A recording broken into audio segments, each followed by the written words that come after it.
Hey, good morning and welcome to Breakthrough Walls. I'm Ken Walls and I'm your host. And today is going to be a day that lives in infamy. It's going to be amazing. You do not want to miss this one. Share this out right now. You're not going to regret that decision. See you in a minute.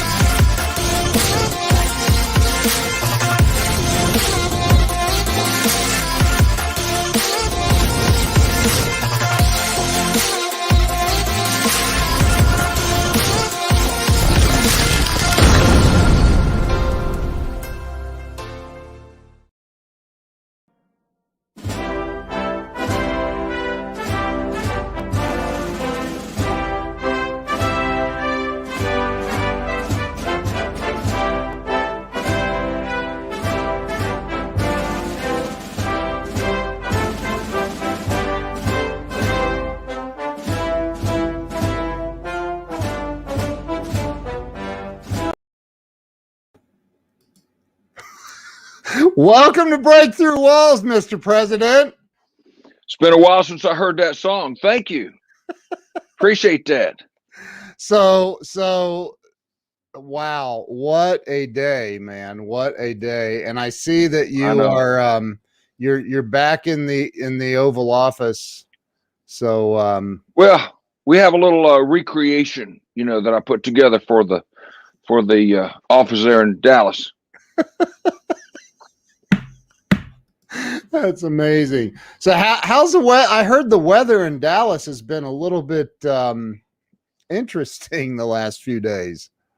It's like my relationship with Laura sometimes. Icy. So Mr. President, I'm beyond honored to have you on. At other times it's spicy. That is, I'm beyond honored to have you on the show today. And try to avoid dicey. I'm sorry, go ahead. Thank you. So you wow. So you have you been, what have you been up to? Well, I'm still at 5'11" 3/4. But it's good to see you, Ken. I want to, the reason I agreed to this podcast thingy that you do for free is because I wanted to share my heart with you and tell you that I think that you are making America break through to the next level. And it's tearing down walls, which is a play on your name, Oh my goodness. Look, we have people all the way from China saying hello, Mr. President. Dennis, good to see you. Yeah, good to see you. So yeah, I'm it is my intention to break down some walls and help people break through walls and get over them, climb them if necessary. I've heard though my 50 caliber hammer.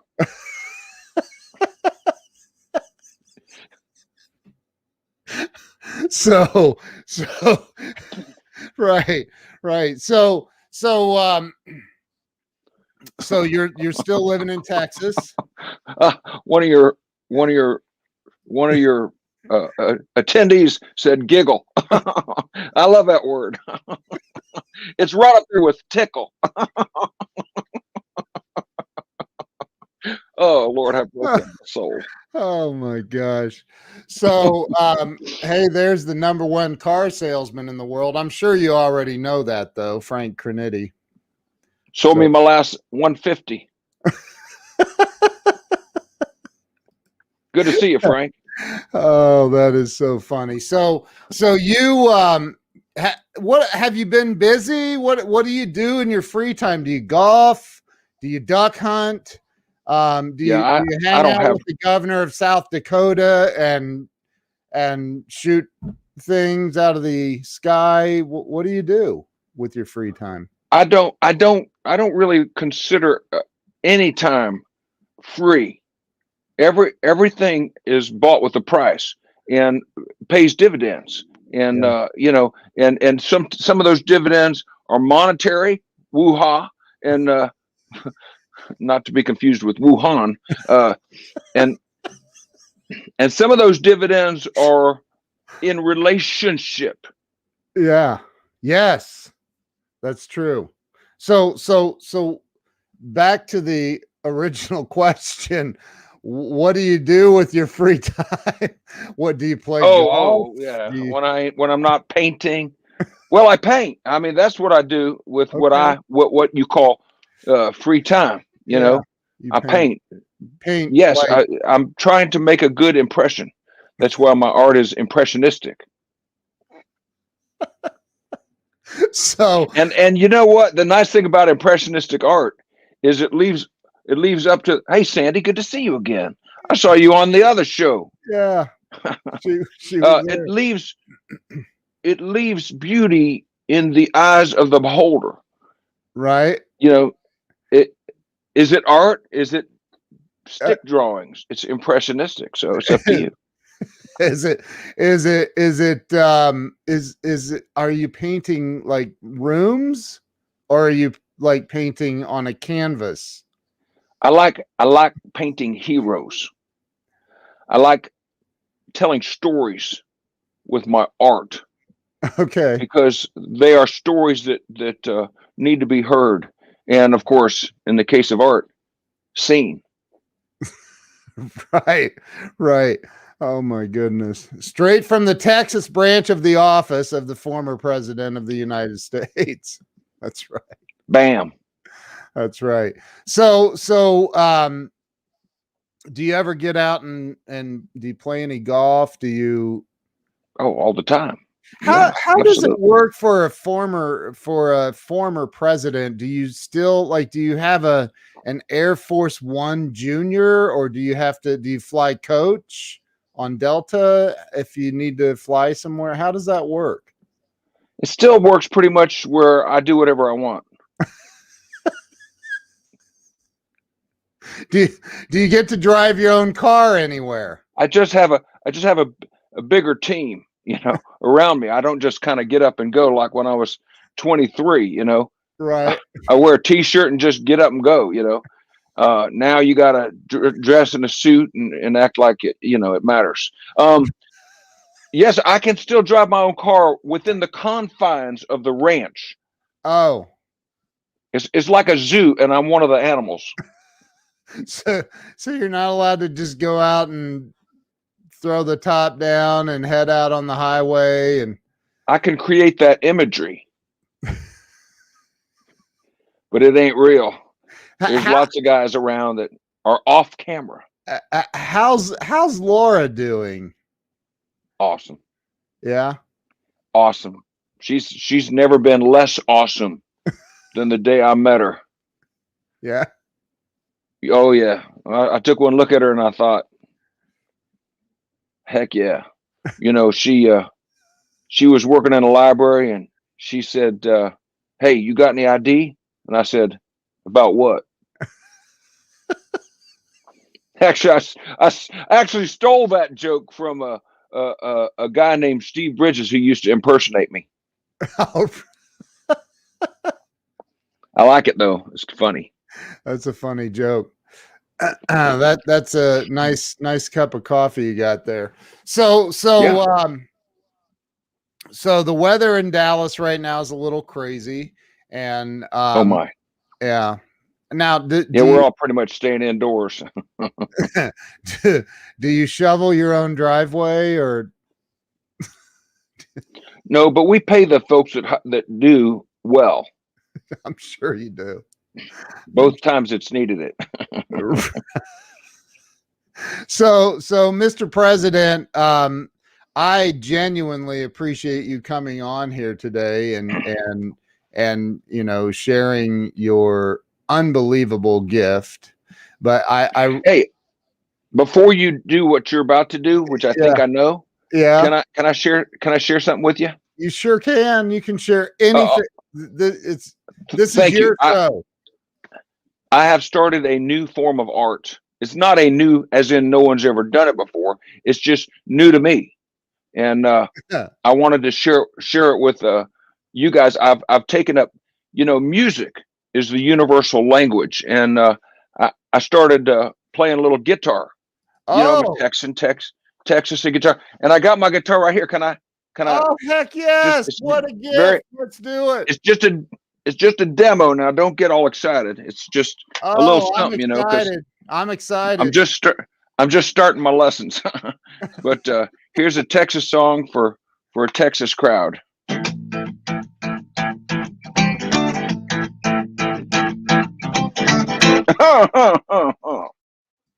That's it. That's it. Yep. I Hope you I enjoyed that. I heard a rumor that you had I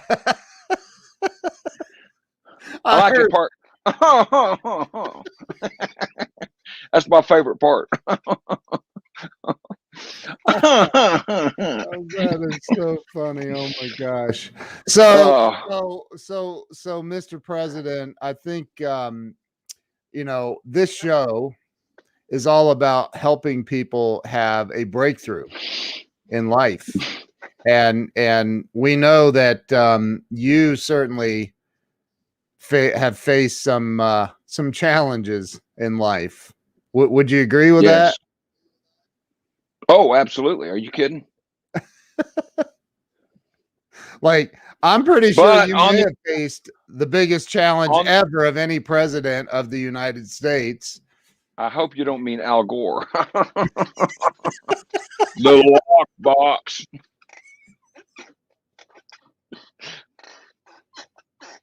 That is not what I meant, but that's a fairly big challenge.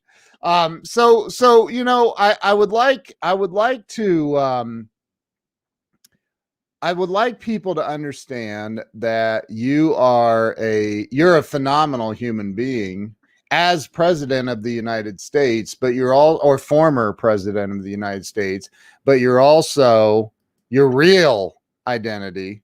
For those who are watching, I think it's important that we let them know. So I'm I gonna. think so too. I don't want to. I don't want to go to jail. Actually, I don't think we're doing anything wrong. I don't think I'm we pretty are. sure we're not. I'm not trying to pass any laws or anything, or get a better seat at at Amigos.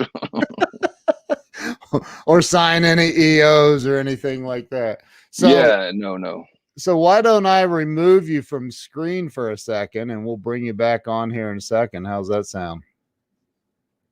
Perfect. So we can tell everybody who you really are. Sounds like a winner. Hang on a second. All right, so the president is going to take a quick break and he's going to come back and join us here in just a second. I have got to tell you that I am beyond honored with the guest that I have on the show today. Laura, yes, no amigos or EOs. So the guest that I have on the show, there's my mom. There's my mom. We'll have our guest say hello to my mother. So I want to welcome back to the show my new friend who was introduced to me on Sunday on the Ken and Glenn show with a guy named Scott. I want to welcome back to the show Mr. John C. Morgan. John, welcome to the show. Good to see you, Bucko. Oh yeah. Hi, everybody. It's hard. Sometimes it's hard to drop character after I've been, kind of hanging there for a while. So I thought I'd show you my little hat. But it's great to see you, dude. It's so good to see you. I am I'm blown away. I told you on the phone that when Glenn surprised Scott and I the other night and had you come on for the first few minutes, and I mean 3, 4, 5 minutes, I didn't I wasn't sure. That's how good you are. I literally was like, and I'm sitting here like, you look like GW. How did it make you feel? Confused. Happy? Oh, I was thrilled. As a matter of fact, I spoke to my mother last night, who's on here right now. And Hi, Mom. And I said, you've got to go watch the show from Sunday night. And I sent her the link, and she called me back late last night and said she had watched the whole thing. She loved it. She was fooled too. She really thought that we had the former president of the United States. So John, I want to get into your story and Yeah. your life story and what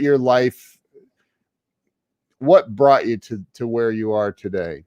And I always like to start with where you were born and raised. So why don't we start there? I was born in Orlando before it was anything. When I was raised, I always wished Orlando could be famous like St. Petersburg, Florida, which is like nobody's heard of that either, or Tampa, Busch Yeah. Gardens was a thing. And I thought, oh, if we could go to Busch Gardens one day, and that would be so fun. And then I was about 10 or 11 years old when I found out Disney was coming. And I was in shock. I couldn't fathom it. It was so fun. But when I was nobody really could, right? Like Disney. No. I mean, the wonderful world of Disney was on TV, yeah, in color, and so I would see the images of the roller coasters in Disneyland, and it was like another country to me. California was so far away. It's like, wow. And when you just, as a little boy, it's just epic to hear that it's coming to your town. It was life changing. It was a significant moment when I heard that they were coming to Orlando, and I was always the kind of person as a child that I am now. I was outward. I was an entertainer. I loved making people smile, and I loved to be patted on the back. I loved the accolades that came from performance. Yeah, was always in my heart. Yeah.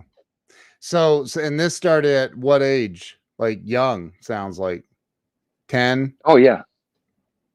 10. Oh no. Oh. way before that. Yeah, there are stories that my relatives like to tell of me basically kidnapping them and singing to them for hours, and they would like, somebody give me a gun so I can shoot myself. So it started young for you then, and so is that were you raised in Orlando then? Is that where? Yeah, well, yeah. Oh, okay. Yeah, born and raised. You're the first Good person Catholic I've education. ever met actually born and raised in Orlando. My wife too, interestingly enough. Because most people are transplants, aren't they? Like, hey, I'm moving to Florida. Yeah. Oh, it was not. There was nobody here. 50,000 people would have been a dream come true. Wow. For Orlando back then. Wow. Hey, we have somebody from hell here. Wow. He literally lives in a town called Hell in Norway. That's my buddy Joachim. Yeah. Joachim, good to meet you. I've had the privilege of performing at Helderdome in Arnhem. Really? In Arnhem? Yes. Netherlands. Really?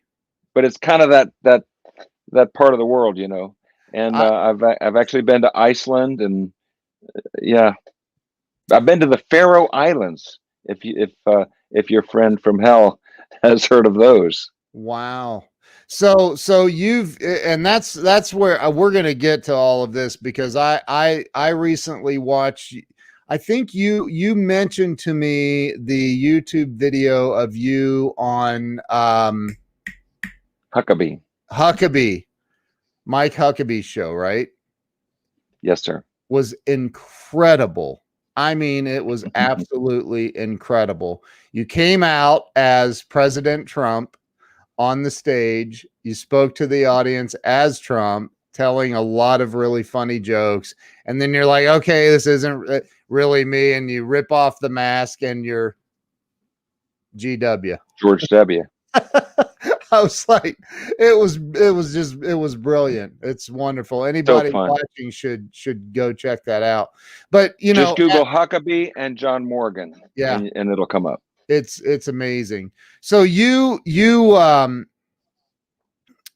started at a young age the attempting to entertain your family, and you went through school. You graduated high school down there. Did you go to college? Well, can we slow down? Yeah. For the there's a section in my life that I know we only have an hour show, but no, I just want to. We have as long as you want. You know, they have a ride at Disney that it zooms along, but then when they want to show you a scene, the car actually slows down. Yeah. So you can see, and you know, that's what I like to do. Certain parts of the Bible are fast, and then certain parts they zoom in to a section or a moment in history. Right. So as this bubbly, effervescent 5-year-old, I got slapped around a lot in grade school because bubbly, effervescent wasn't worth anything. It was worth being set up as a target for ridicule. And so I went through an awful lot of shame and being told that I had zero value. I had some sexual abuse in that period of my life, and it really redefined for me personally who I am, and who I thought I was is not who I came to believe that I was. And now, praise the Lord, I'm kind of back. Yeah. You know, I'm back living the life that I was created to live, and very excited about it. But for many years, because of the abuse coming from others, I lived behind a wall of unbelief, and had to kind of live in the shadows, really, so to speak. And also during that period, my ability to love was damaged, I thought, forever. I remember actually thinking, I don't love. I don't know what love is. I can't fathom what love for my parents feels like. If they died, I don't think I would cry at their funeral, and I would have to learn how to fake cry. I was so dead on the inside, and so I'm happy to be back from that death. How old were you when you realized that? Oh, probably 16. When you I mean, it was I don't know what love is. Yeah, probably 16.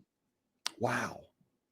That seems pretty young to have that realization. I had friends, you know, and I had all the trappings of a happy life. I had friends. I had went to parties, you know, played the guitar, sang, and you know, I entertained people, but on the inside there was just nothing there. Wow. So and I don't want to go too fast. So you just pump the brakes if we need to slow down. But the so you were in high school and you were doing entertainment, like were you going to party? Oh yeah. When did you start getting like, when did it become professional, like where you started getting paid? I think that's where maybe the line is, like, hey, I became professional once I started getting paid for this. Well, at age 17, okay, I got hired to play top 40 songs at Krusty's Pizza. Okay. And I think they paid me $7 an hour and all the beer I could drink. So was this like you were playing the guitar and doing that? Yeah, like after school in the evenings and stuff. I thought Casey Kasem style for a moment. But you were actually on the guitar and performing. Wow. And Right. so where did that Yeah, I've actually recorded 2 albums. what? Yeah. My gosh. Wow. So That's where I thought my life was going to take me. Huh, surprise, surprise. so you went here you were so you were a musician, full-fledged musician. Did you maybe I need to back up. Did you graduate high school? Oh yeah. Okay. Okay. Yeah, I tricked him into thinking I was paying attention. Right, right. So did you end up going in college? Did you go to college or was that even did you? Yeah. 2 year got the associate's degree. And then the next 3 years I was out at UCF. It was FTU at the time. Okay. And but I was so uh, damaged that I couldn't focus on my studies and eventually flunked out. Wasted a whole bunch of my daddy's money. Mm.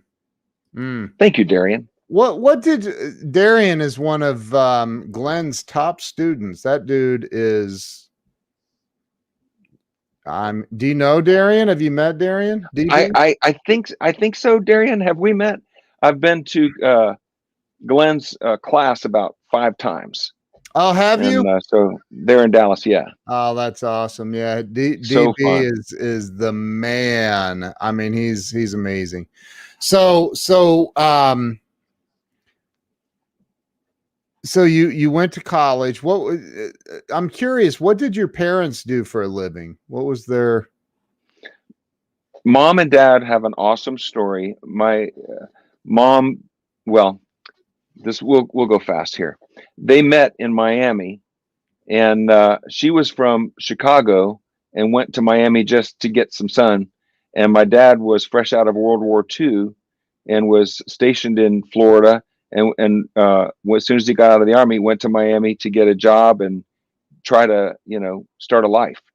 Yeah. And my mom was a waitress, and Dad was a bellboy at the Grossinger's Hotel, and Wow. the sparks flew, and well, here I am. That is hilarious. And they got married, moved to Orlando, and started an appliance business selling new and used refrigerators, ranges, that kind of stuff. Wow. Had 3 awesome daughters who are my sisters, of course, and then I was the caboose. Wow. So you okay, so you go to where'd you go to college in Florida, I'm assuming? Right. It's UCF. It was not named that at the time. Okay. But so first 2 years at Valencia Community College. Yeah. And then the following 3 at what is now UCF. Okay. And so you got an associate's degree in general, just whatever they, Okay. Yeah.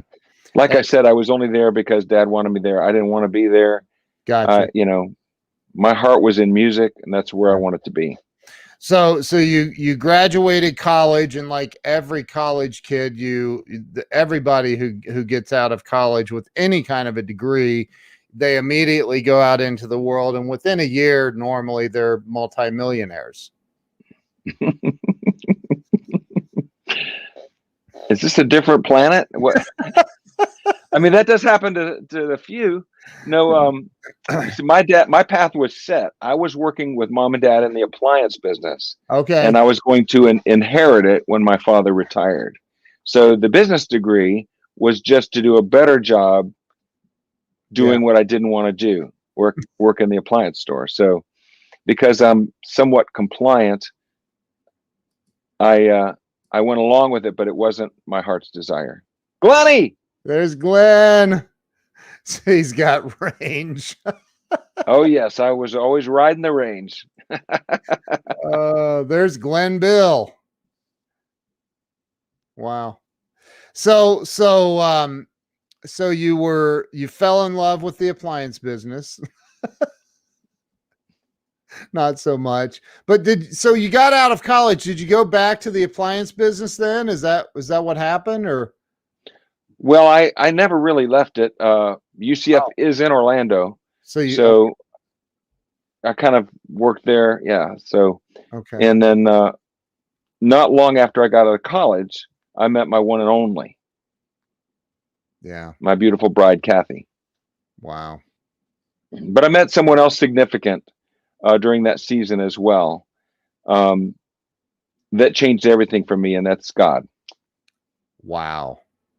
In college or right Well, I after? was 18 actually. It was right after high school, Wow. and that's what reawakened the original purpose and design for my life was my reconnection with Papa. Wow. That is awesome, man. So what did anything was there anything significant going on that kind of, was there a life-changing event going on that made you I mean, you said all the beer you could drink back, it made me think, I wonder, so was there an And event that occurred? all the pot I could sell and smoke and Yeah. yeah, So you were yeah. living I was a hippie radical a, during the 70s. a pretty clean life. So what did and did you inhale? Far from it. Oh yeah. Yeah, I was completely invested in the hippie drug culture. Yeah. Wow. No question about it. Lots and lots of loose sex and Yeah. um yeah, I was bad. I was a mess. And that only factored into the the person that was projected upon me Yeah. in those early years in grade school. They say sometimes that there's a such thing as self-fulfilling prophecy, Yeah. and what you believe about yourself tends to manifest. And it did in my life until, again, when I found God, I found a new script and Yeah. began to move into that. So was there a moment though when you found God, were you in the middle of anything crazy, or was it, if you don't mind, sure, I'd love to hear that. Like, I'm sure the Sure. audience would too. Well, just everything I just said, really. I was in the middle of everything crazy. I actually despaired of life and thought that I had, I was just going through the motions, really. Yeah. I had no plan. I had no real purpose other than the next buzz or the next fun moment. There Yeah. was no one instilled in me a sense of planning for the future. So it just didn't occur to me. I I lived in the present and I partied in the present and tomorrow never comes. And that's the way I lived my life. Wow. And yeah, so I was a loser. Did you find God in church, or was it somewhere else? Did you end up in church, or? Well, my mom became what's known as a charismatic Catholic, and yeah, you got that right, fellow Bishop Morian, Christina, and there were some radical uh, Jesus people, so to speak, in my high school years, and I was impressed by their life and the joy that they had. So that was the beginning of it, but that was just a seed planted. Then my mom kind of jumped into that scene, and but my rationality said, no, this is gonna rain on my parade. It sounds good, but I'm not down with that because I've got my own life to live, Right. Right. and so. But because I was a compliant, complacent person who didn't want to make waves, but my heart for that was just so that I could keep my life going the way the less waves you make, the more you can keep your life the same. Right. So I lied to mom and told her I was all in on that Jesus thing, but I wasn't. Right. But one day she drugged me to church, and to my surprise, there was a moment at the end of that service when I actually felt the tug in my own heart. Wow. And I followed the tug to the front of the room along with other people, and actually gave my life to Christ and became what's known as a born again Christian. And that was 45 years ago. I haven't looked back since. And that was in the Catholic Church? No, that was not in the Catholic Church. Okay. Um, my mom was a charismatic Catholic, but she was also a rebel, and she would go and visit wherever the good message was, Wow. and so that's where I was at Calvary Assembly of God in Orlando, Wow. and I'm still connected. The man who was my youth pastor at that time, and the man that was the young couples pastor at that time, are still my pastors to this day. It's so Wow. cool. So it was from that point then that life became easy and magical. Nothing bad ever happened. Well, I'm yeah. kidding. Do you live in a fantasy land? Yeah. Okay. Yeah. That was a joke. But Right. I know that, of course. yeah. So you accepted Christ, and you said you were 18 ish. Yeah. Wow, Yeah. man. Wow, that's And, incredible. and it was incredible. The difference was night and day. Wow. Uh, Huge. And so, really, the rest of my life has been, and I was so self-centered and selfish, and I still uh, fight against that to this day. Yeah. I don't want to make any false claims about who I am in my quest, in my character.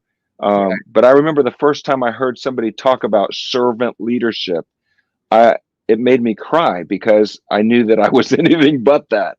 Very selfish, very self-centered, and my desire to serve others is born out of a desire to live, the two commandments of the Bible: love God and love others.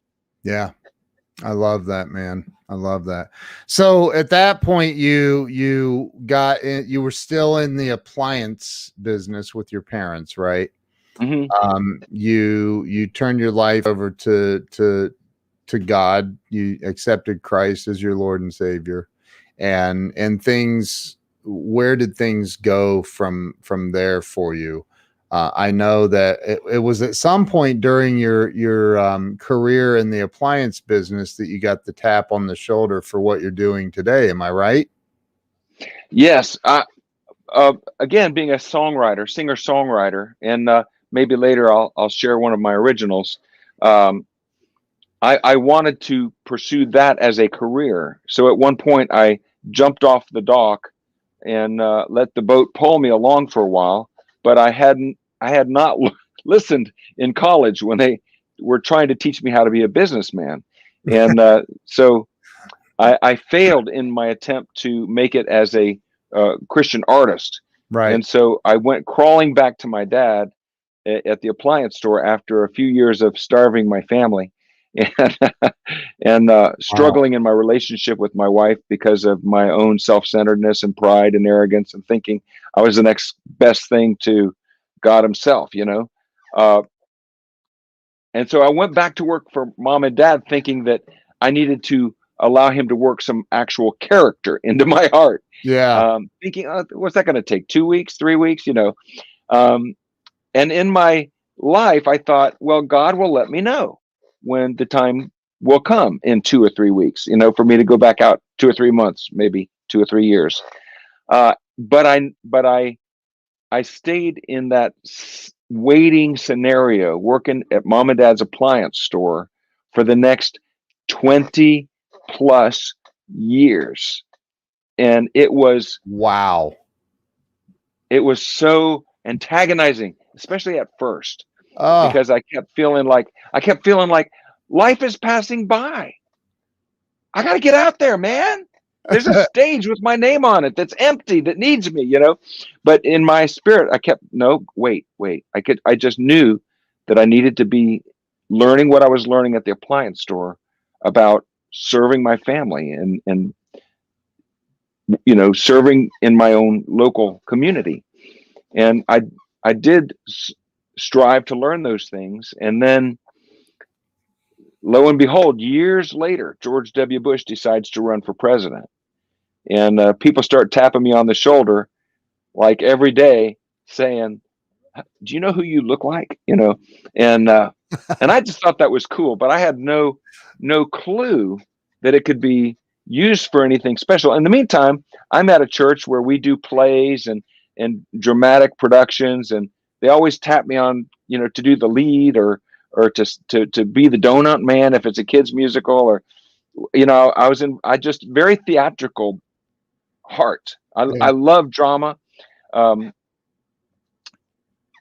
I'm gonna back up for a second just to share. Uh, I was tapped in third grade to play the role of Saint George the Dragon Slayer, Wow. and that's an actual mythological historical person.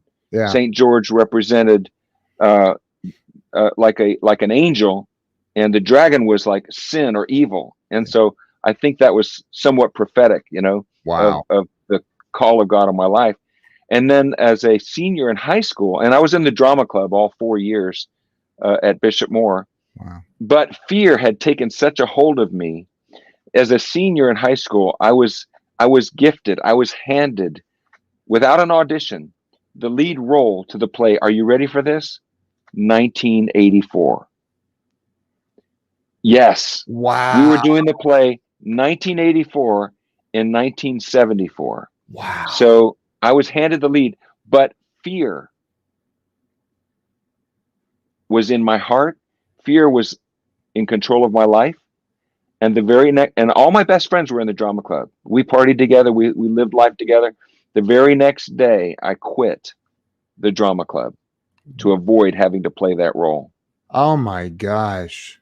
Wow. That's how much of a grip fear had on me. And I And just, I got, but I love the story, because now I've overcome so much fear. yeah. Still have a ways to go, but I have up on my phone your book. I told you I bought it the other day, the Kindle version, and I'm only in chapter 1. I'm a slow reader, but it is a really really really good book, and amazing, absolutely amazing.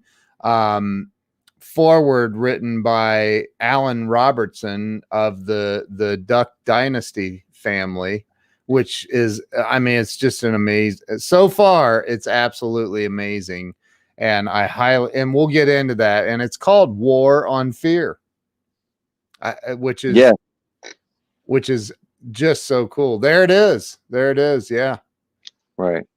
so This cool. this young man right here is my oldest son's brother-in-law, Yep.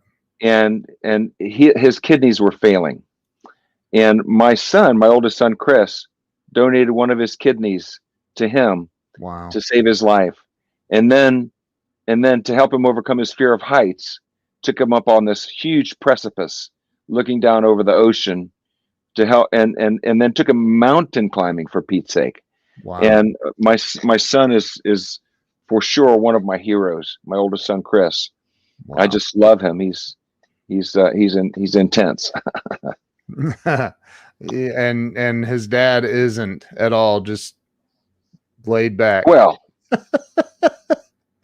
I'm kidding. laid back, pressing in.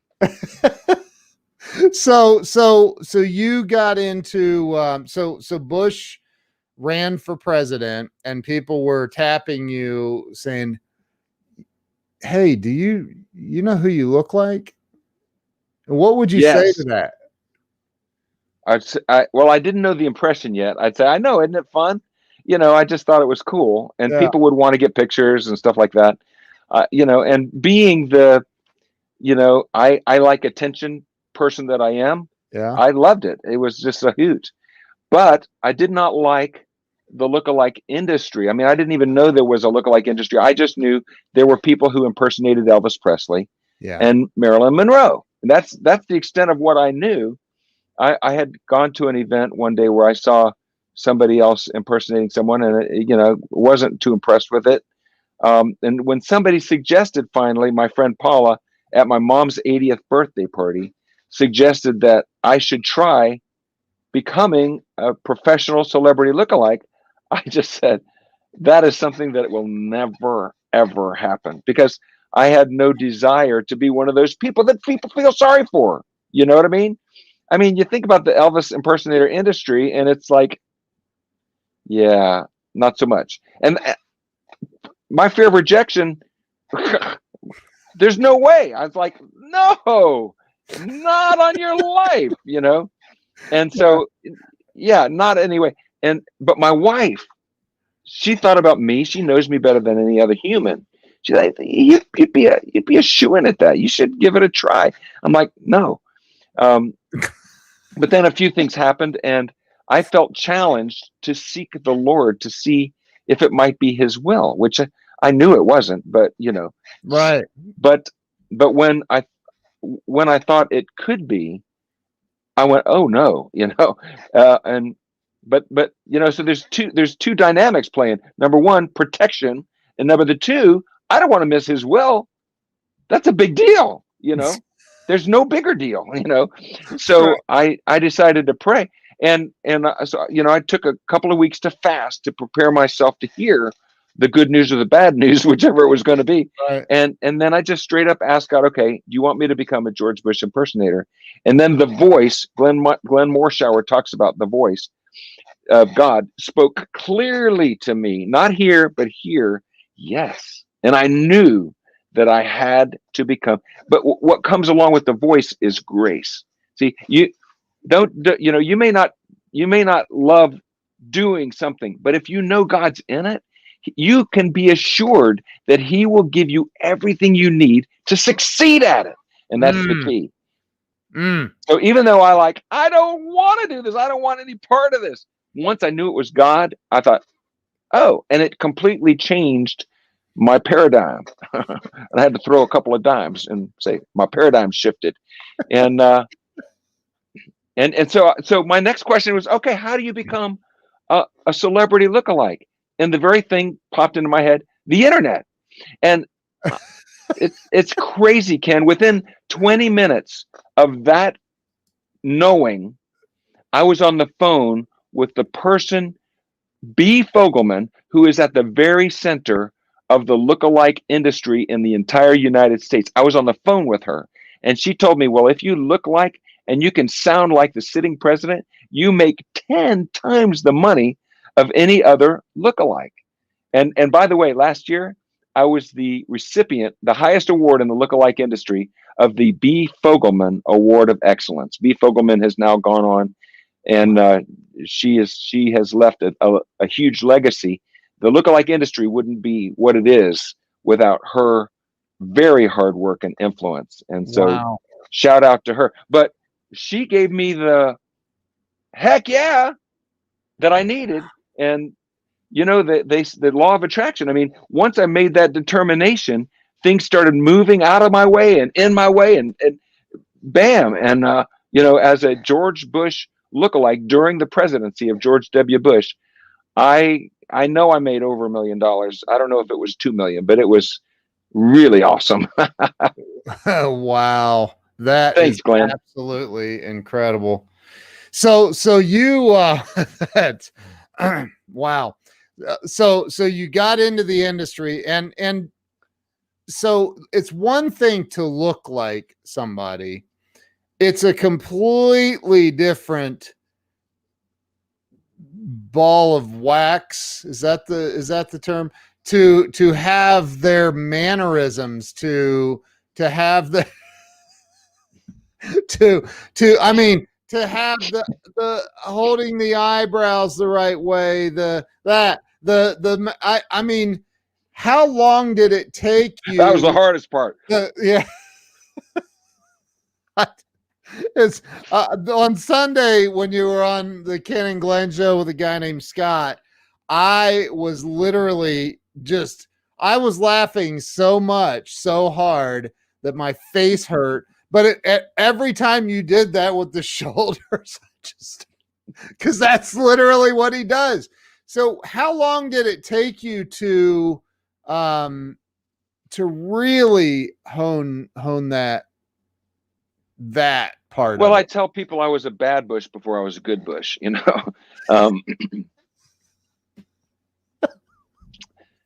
And I look back at some of the early videos I did, and it was like I wasn't even in character. I was just standing there delivering my lines. Yeah. I'll tell you a funny story. My first public appearance as a George Bush impersonator was at the Sunburst Celebrity Lookalike Convention, which is coming up this fall in Orlando. It's in its 11th year, I think, and no, it's got to be way 15th year.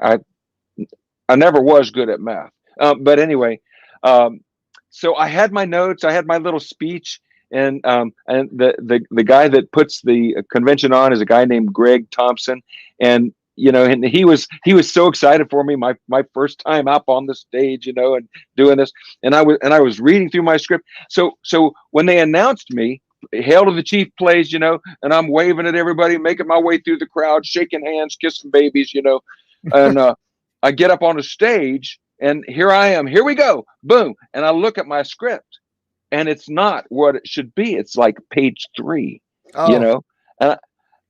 and so I'm like, wait, and I start going like this, and the audience just starts laughing. And they think this is all planned. And I'm like, just go with it. And I said, hang on a minute, folks. and I love it. That's life working with you to make your own, even your mistakes, But work in your favor. that is literally the essence of George Bush. That's who he was. But so, I mean, he just rolled with whatever. That's just who he is. Shame on you for saying that. Fool me once, you won't get fooled again.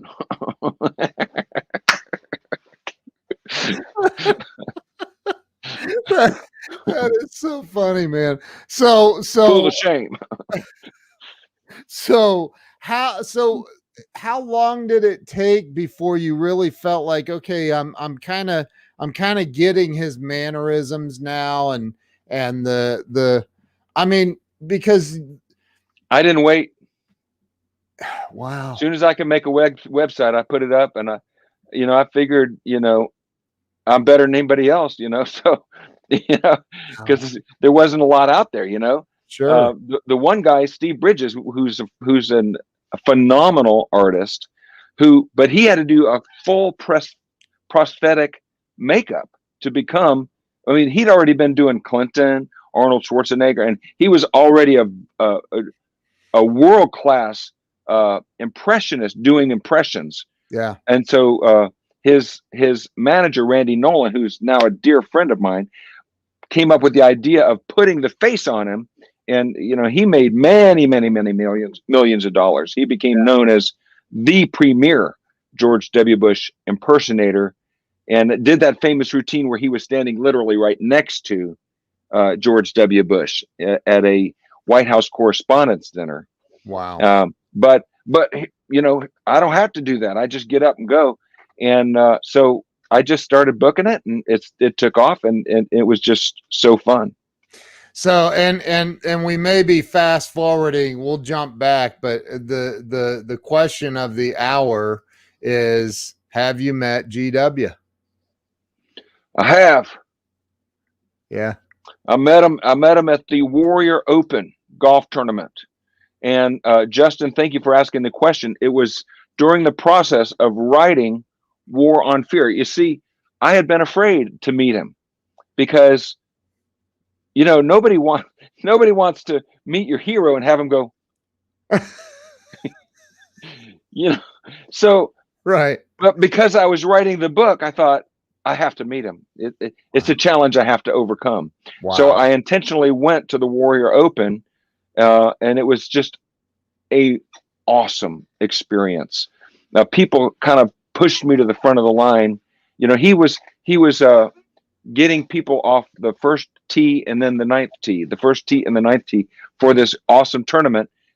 Wounded warriors, recovering warriors, and a professional golfer would make up a twosome here and then over here. And each time he would walk back and forth between the first and the ninth tee, he would meet and greet with the crowd, which was a substantial crowd.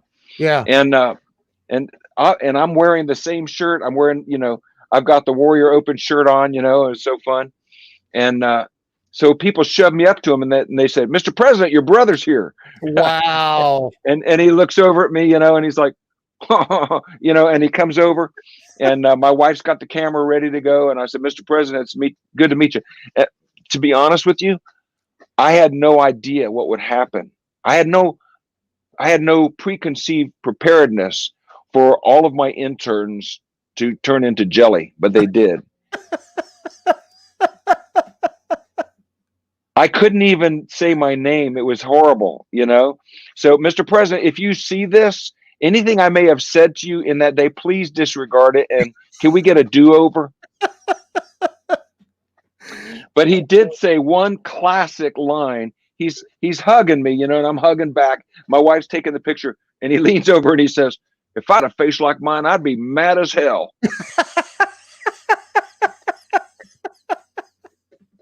Is that not classic? That's classic.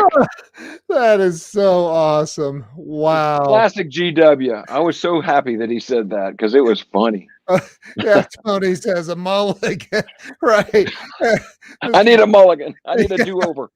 George, if you hear this, Mr. President, all honor intended, let's go mess with people. Wouldn't that be fun? You know, I'll be hiding behind the curtain. You walk in and then go, you know, somewhere, and I'll come out. Let's see if we can pull it off. Wouldn't that be fun? Oh, that is so who knows if one day that'll happen? I don't know, but that's what I, you know, hope to see happen. My wife is on here too, Jill. She's cracking up. So you started. I want to go back now to. So you started doing these. You started doing these gigs. Is that like? Yeah. Is that like sure. Are they like big stages? Are they corporate events? What kind of gigs are you doing where people would hire you to impersonate the president of the United States? I don't know. No, okay, the best scenario is when you want to surprise and delight your audience. If you want to give them the lasting impression that they've been with, that somehow you've pulled off having a former president come to greet your crowd in a manner that you know there's not going to be anything that you regret, because we work together on the script, and you want to have your theme, your message delivered by a former president to give it gravitas, like Dick Cheney used to look for. And then I'm your man. So corporate audiences, and because of my heart, church audiences, I'm a trained fundraiser. So if you're a nonprofit group, a crisis pregnancy center, anybody like that, I've got nothing but rave reviews for 18 years from literally every audience that has ever hired me. That and I saw I watched one of your videos from your YouTube channel last night at a was it a Baptist church? A church. I don't remember. It was Broadmoor Baptist Church. Yeah. Broadmoor, that's it. Yeah, that was it. Yeah, and you played a song on the guitar, and it was great. It's a great video. So and everybody should go subscribe to your YouTube channel. I saw your YouTube channel. I was shocked that more people don't subscribe. Like, everybody needs to go subscribe to your YouTube channel right now. Thank you. I have to switch my microphone. I'm getting that little go ahead. Sign. Go ahead. So hang on just 1 second. Yeah. I've got a perfect solution here.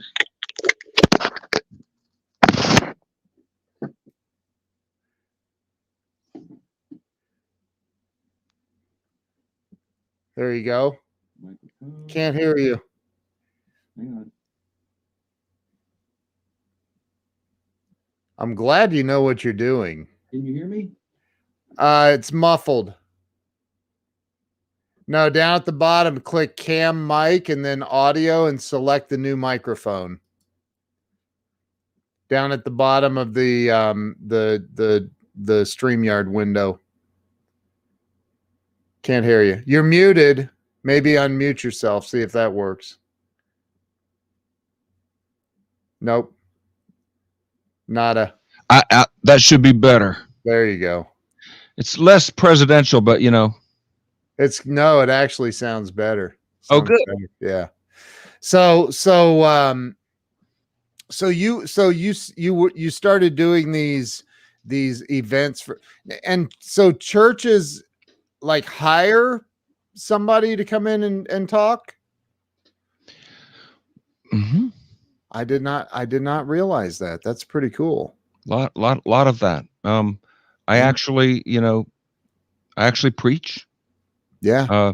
I have a whole heart full of messages on faith, on listening for the voice of God, on overcoming fear, on blooming where you're planted, and you know, and it resonates. It's great. If churches, a lot of times they'll have men's events, and I won the Gospel Music Association's like Comedian of the Year award. It's like a Dove award called the Grady Nut Humor Award.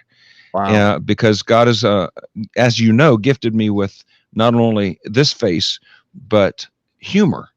And so I can do comedy events, but I can also do motivational events that start with comedy. And then along the way, there'll be music, there'll be, testimony, heartfelt testimony. And at the end, a call to action.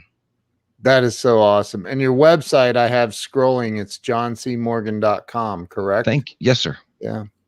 So John, one of the things I always end up asking on this show, and I'm look, the number one answer is fear.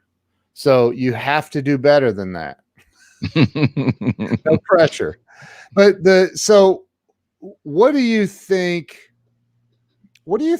holds people back in life from success, financial success, because money is important, financial success, and just freedom, that joyous freedom? What do you think holds people back? Unbelief, better known as fear. So when you say they don't, you tell them if you do this, this will happen. They don't believe it because they have other scripts playing in their head that contradict it. And if you want to replace a bad script, you have to do it with a better script. And in the motion picture business, that happens all the time. People bring an idea, a movie idea, a script to a producer,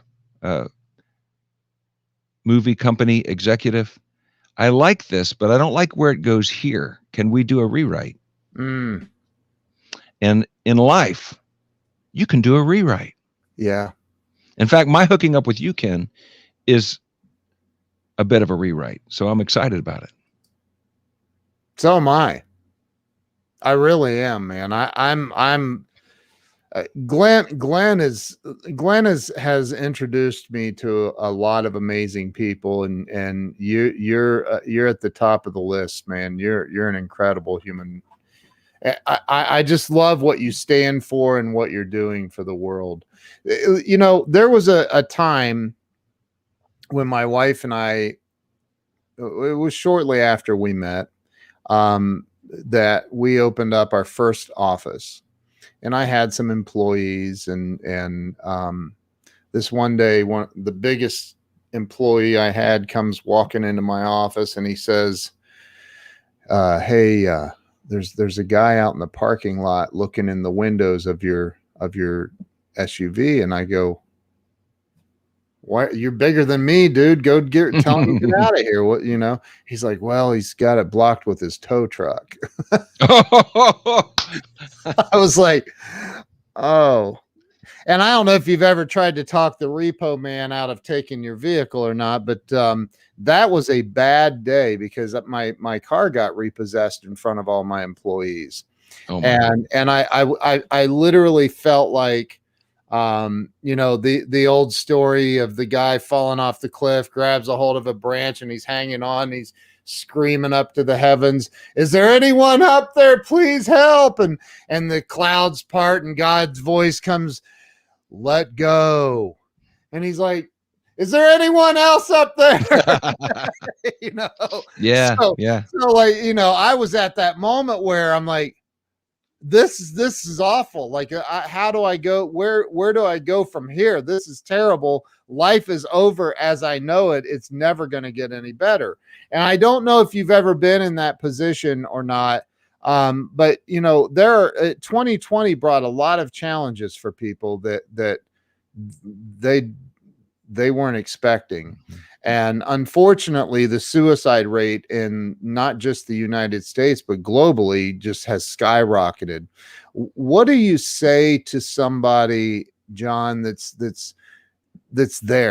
barely hanging on to life by a thread, and they don't know which way to turn, which way to go? What do you say to them in that moment right now where that helps them get through?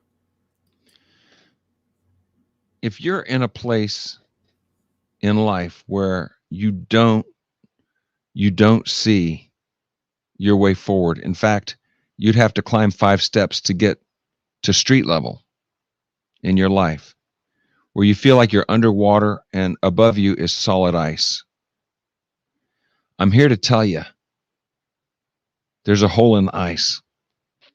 Keep swimming. In 2008, the finances collapsed about the same time George W. Bush went out of office.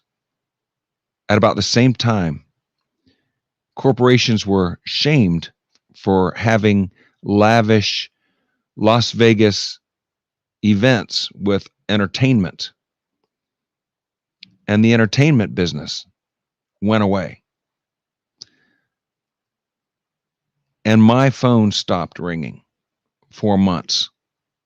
And I was so depressed, scared, worried. I was frozen, stuck on the couch. And I still remember sitting in the middle of that couch with no idea. I just knew which way I couldn't go. I wanted to go back to the appliance business. Dad would have loved to have me back. But I knew I couldn't go backward. I had to somehow go forward.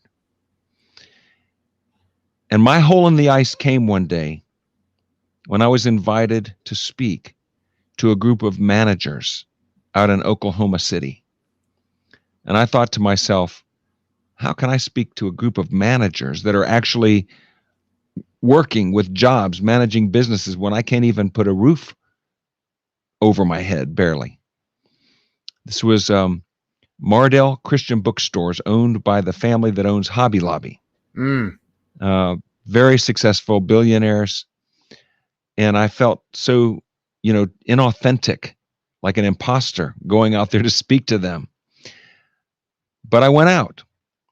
And as I was speaking at my first book, called My Life as a Bush, was for sale in those Mardell Christian bookstores. Wow. And I did some in-store book signings.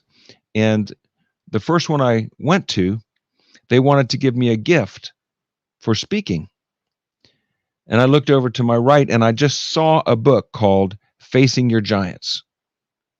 And I knew I was facing a giant. So I said, I'll take that book right there. And I took that book and I began to read it. And ironically, I had just randomly seen a movie clip as I was preparing for this gig from the movie Facing the Giants. Yeah. A football movie. Yep. And the clip that I saw was the death crawl scene. Yep. And in this scene, the team had given up all hope for Friday night's game because they were outmatched, out-talented, and they had no faith. And the wise coach had the number one player do this exercise blindfold, and he was able to go with the coach's help way farther than he ever believed possible. His name was Brock. Brock.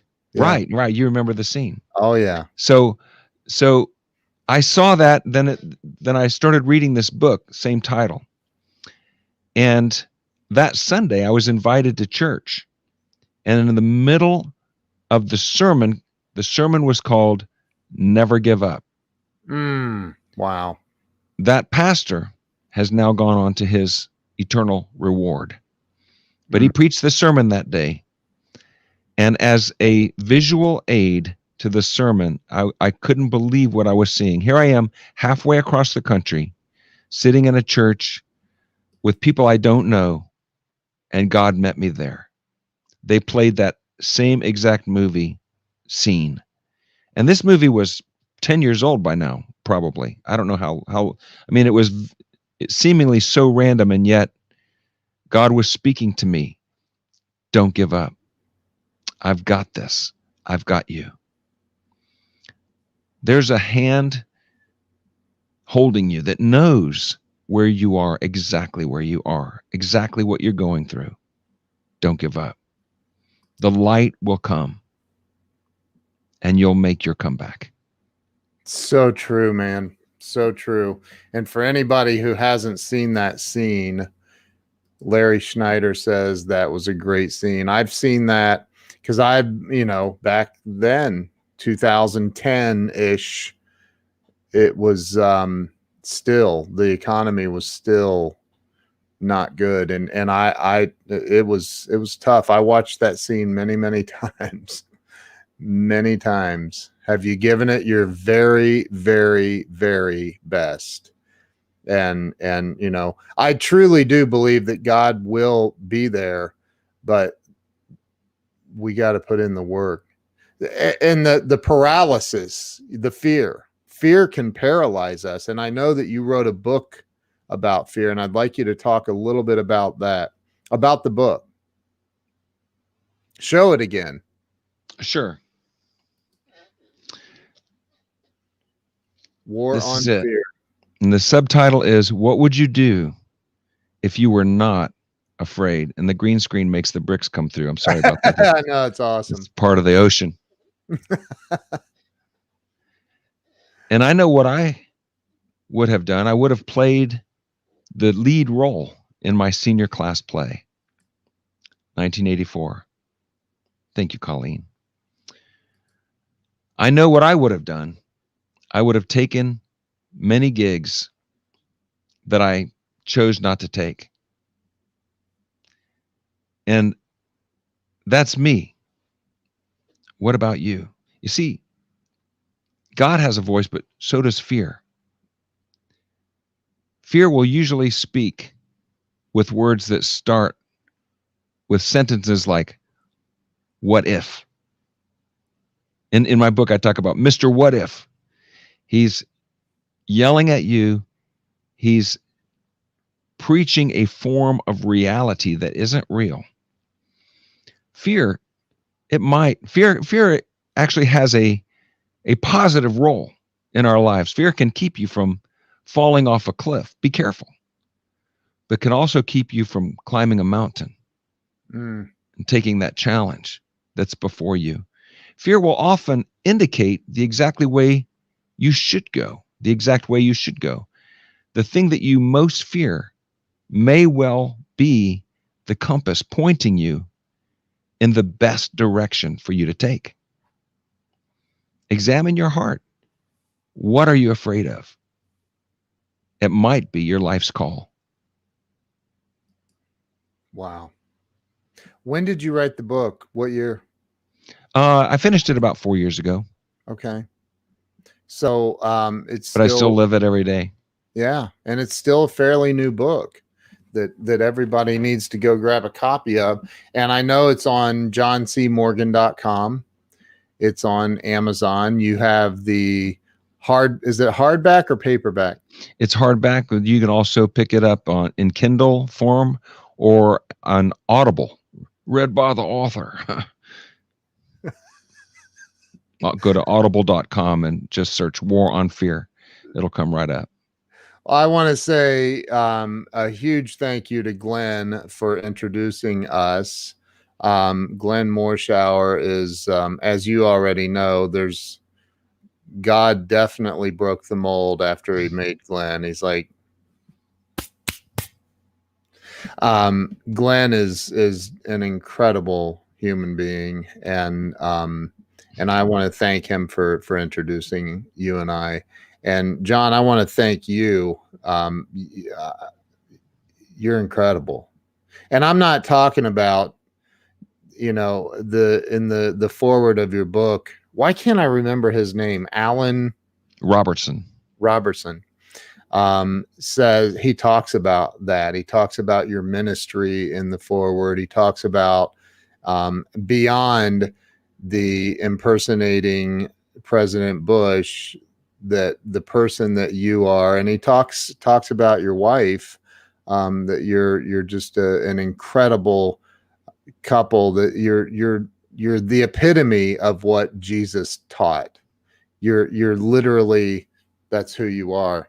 I would love for you, if it's still on the table, I'd love for you to play a song.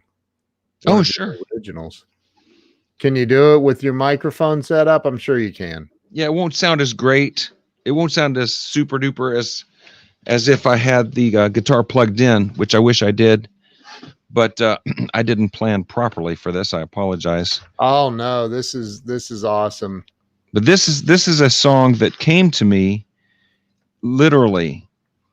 The body of the song came to me in 5 minutes, and I knew it needed a bridge, and the bridge came to me just as quickly. And I hope you enjoy it, especially when you find out what rhymes with e pluribus unum.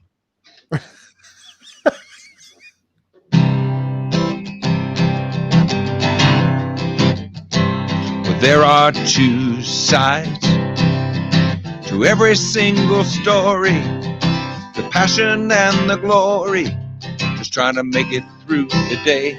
You know, we're trying to come together, arm in arm and hand in hand, and with my brother I will fight to unify our land.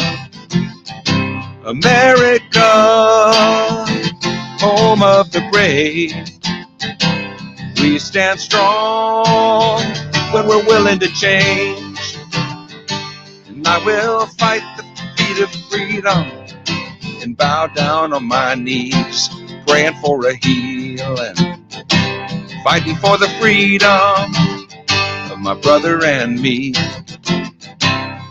But on the other hand, there are those who would undo us, unruly who would rule us and break us all apart. And I will stand beside you and fight against injustice and lawless ones among us. Come on, let freedom ring.